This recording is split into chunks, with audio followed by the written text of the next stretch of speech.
Mark Zuckerberg, Anthony Morel, depuis quelques semaines, il sort le chéquier pour tenter de recruter les meilleurs dans l'IA. On en a eu quelques-uns sur ce plateau qui avaient reçu l'appel de Marc, comme ils disent quand vous êtes proche. C'est assez classe en même temps. Ça y est, il a fait sa Dream Team. C'est ça, le Meta Super Intelligence Lab.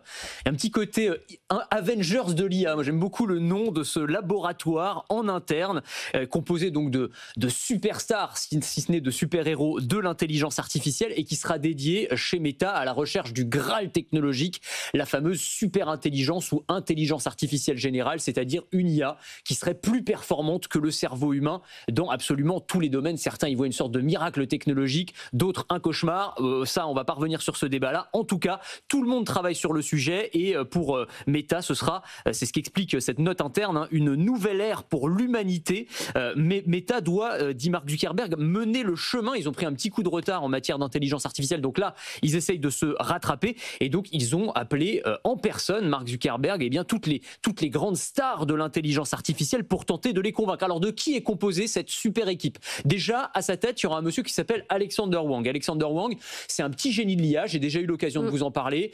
Il avait 19 ans quand il a créé sa boîte qui s'appelle Scale AI, qui vient d'être rachetée par Meta pour 10 milliards. C'était notamment pour récupérer le patron. Ça faisait partie du deal, évidemment. Mark Zuckerberg, dans cette note interne qui a été envoyée à tous les salariés de l'entreprise, le cite comme étant le fondateur d'entreprise le plus impressionnant de sa génération. C'est quand même pas mal venant de Mark Zuckerberg.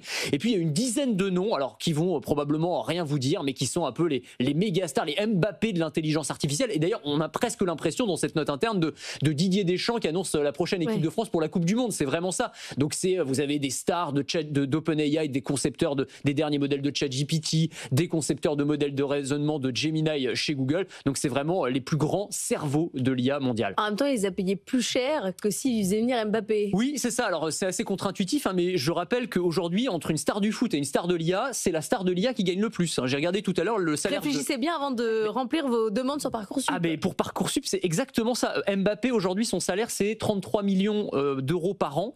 Là, je rappelle, parce que ça a été rendu public, que les appels de Mark Zuckerberg, c'est une proposition à 100 millions de dollars en bonus de bienvenue, et ensuite 100 millions de dollars de salaire annuel. Donc c'est pas mal. Un petit euro-million en l'espace d'une année, c'est pas mal.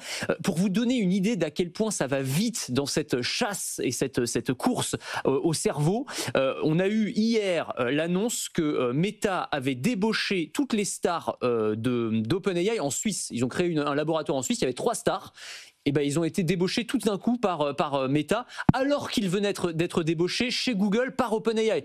Donc ça va vraiment extrêmement rapidement. Et d'ailleurs, OpenAI a dû être obligé de réagir dans une note interne. OpenAI dit qu'il travaille jour et nuit pour parler à ceux qui ont reçu des offres, et qu'ils sont en train de réévaluer les rémunérations et d'explorer des moyens créatifs pour récompenser les meilleurs talents. Donc en plus des millions, il va y avoir sûrement des packages de folie, des avantages. Il y a quoi par les millions? Je sais pas, on vous offre une maison, 3 voitures, un yacht. J'en sais rien. C'est juste, on a utilisé les millions à votre place. Pour faire autre chose, c'est ça. Mais c'est comme ça dans toute l'IA, où là c'est quand même 10 millions et quelques tickets resto.